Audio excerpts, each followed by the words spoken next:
Hey everybody, and thanks for watching Woodcrest Bonsai. Today I'm going to continue trimming some Parrot's Beak in training. And Parrot's Beak is an interesting tree. I was actually introduced to Parrot's Beak only a couple years ago, but they're quickly becoming one of my favorites. Although they do present a paradox, because if we put this guy way back, you'll see they grow so rapidly and with so much leggy growth. However, that means they also develop rapidly, so it's kind of a trade-off between rapid development and a continual need to keep them in bounds because they do grow so rangy. So as I've done in my other videos, I'm going to take off some leaves around the trunk. See, and as this tree matures, you won't have leaves on the trunk at all. So it's got really nice lines. And then we have this growth here that's all pointing straight at us. This whole thing. And that can really just come off, or at least be shortened tremendously. And then we have decision with the front, which I think I had originally looked at this as the front. And bring the apex up into here. So if this is going to be the first main branch, it needs to either be wired or allow this tiny little piece to come out, which will happen. If this is the front, then the apex goes away from us, which is typically not good, but we could bring something like this up as the new apex, and so the apex will come forward. So sometimes that you want sideways movement like this, but sometimes back and forth movement can also create some very interesting, well, let's say, visual interest. So I'm going to take off all the really long, lanky stuff. This one here is probably not the first main branch. This is probably a much better first main branch. But we'll leave that guy on there for now. It could be a sacrifice branch if I don't choose to use it. And at this stage, exactly what the front is going to be is still up in the air. But I like the movement of this tree. It's just it's got very nice, gentle movement. I'm going to cut this guy because we want our pads to be coming out like that. And sometimes if a branch comes up and then out, that's fine with me. So that's going to be a pretty nice little tree. And like I said, they present a paradox because of the quick growth, but which also allows for quick development.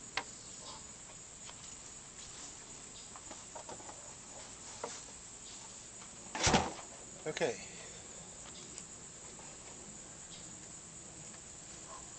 The next one is going to be a shorter tree. And right off the bat, we can just... Usually when I do this, I'm just sort of going into a imaginary semicircle. And then once I've taken all that stuff off that I know there's no way that it's part of the design, then I can start working on the design. So we've got some interesting growth here. Obviously this is an older branch. This would be the apex here. And then we have this branch back here, which is shooting straight up against the grain. So I'm going to take it off. Then I'm going to shorten these guys tremendously. And then we have another piece of growth right here. See, that's come out of the crook right here. And that is also entirely unnecessary. I'm going to take it off, which is a little tricky. And once again, the front is leaning like this. I don't think this would make a very good front at all. unless I chopped it to right there and then brought this up, which would also create a whole lot more taper. But for today, I'm going to choose, this is the front, I'm going to choose this one as the leader, so I'm going to take this away because it's competing. I'm going to take this away.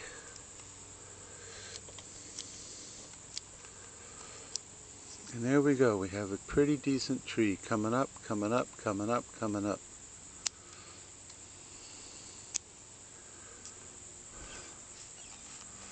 So there's number 2. And like I said, as these things get older, the leaves that are on the trunk, because these are really just like, what, 1-year-old cuttings? 1.5 old.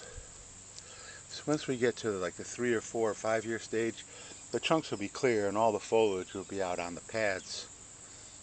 The only reason they have leaves on the trunk now is because they're still so young. But once again, pretty decent movement and potential for a pretty interesting little tree. Here's another one. This guy is dry. Don't know why it's dry. I don't know why she swallowed a fly. Okay, I will not sing, I promise. And we chop the excess off again.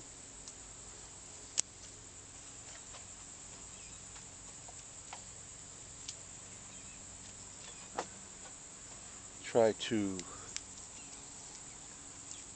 clear the trunk of leaves so that you can see it, because if I was doing this just by myself without in front of the camera, I probably wouldn't take the leaves off and just leave them on, because I can look at a whole lot more different angles than the camera provides.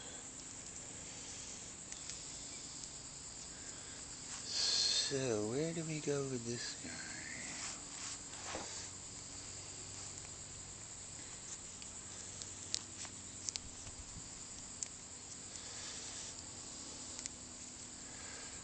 Whenever I look in the viewfinder, I always see like these big blobs, but when I'm looking at it with the naked eye, I don't see it like that.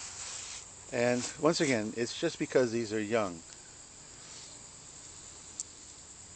As they develop, the branching will become more ramified, and the pads of foliage will be the only place where there are leaves. So it just won't look so confusing. And this is a very straight trunk, which this is probably going to be a taller tree. I may use this as the first main branch, although it needs to be reduced. And this one doesn't give me that. Okay, this is what I want to do. This one is a little confusing. But that's okay. I can keep growing it, keep cutting it back, and eventually the design will reveal itself. So I'm going to take that off because I kind of like it coming up into here. So yes, this is another one that maybe the front is not perfectly parallel with the way I've got it planted in the pot. And that happens a lot with training plants. The front can change over time as the tree develops. So that guy's still got some interesting movement up in here, even though the trunk is very straight. I think if it was a much taller tree and had a larger canopy, then the straightness of the trunk would not be accentuated so much. I could also leave this guy, or maybe even some smaller growth that's shooting like right here from the back as sacrifice branches to push more thickness into the bottom here. So there's number 3.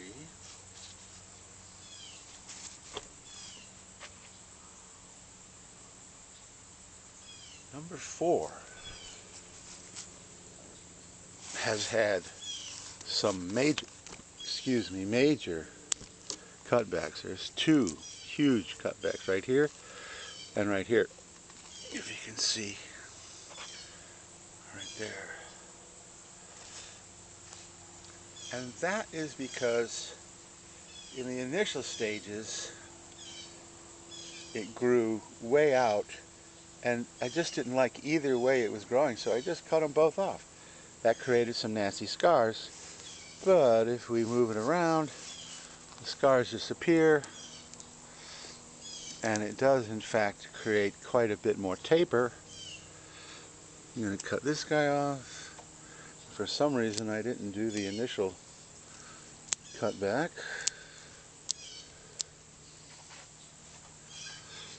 So here's another one where the front is probably more like that versus, you know, the front with the pot. The front is probably more like this. And this also has some growing to do. But it's the two chops has created a tremendous amount of taper. So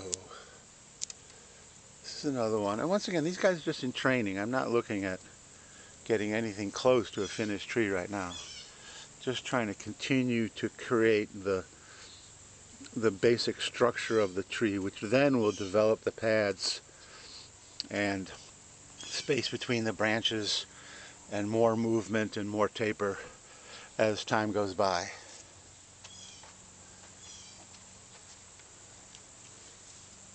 And last but not least, we have this guy here, which is seems to be, it's going to be a slanting trunk, and it has done what Melina is prone to do. It has shot out a huge branch.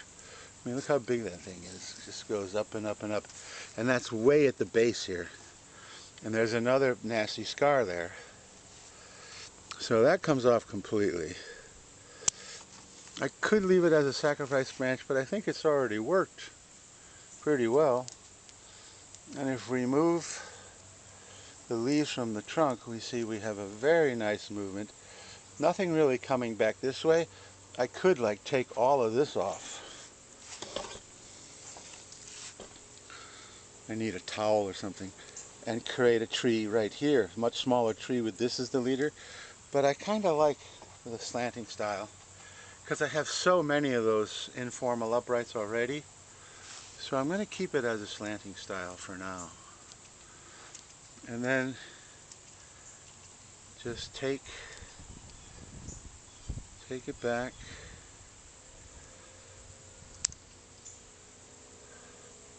So we're going to have a first main branch here, and a second main branch here, and a back branch, and the tree will be up into here as a slanting style. So I think this actually has some decent potential. So that's it for this video. 5 more Parrot's Beak on their way to being finished bonsai. So thank you so much for watching. If you like this video, please give me a thumbs up, and please subscribe if you haven't already, and you'll get notified if you press the notification bell of whenever I drop a new video. And my hope is to continue to develop these guys on camera so you can see over time. And I'm just so young, my channel is so young, that I really need probably a couple of years before I actually get the amount of videos where you can really see the development. You can say, wow, yeah, okay, now I see what he's trying to do. Here you may be looking going, what? So please subscribe, hit the notification bell, press that like button, leave a comment if you'd like, and definitely these guys, Parrot's Beak, have become one of my favorite trees. They develop quickly, but they also need a lot of work because they grow quickly.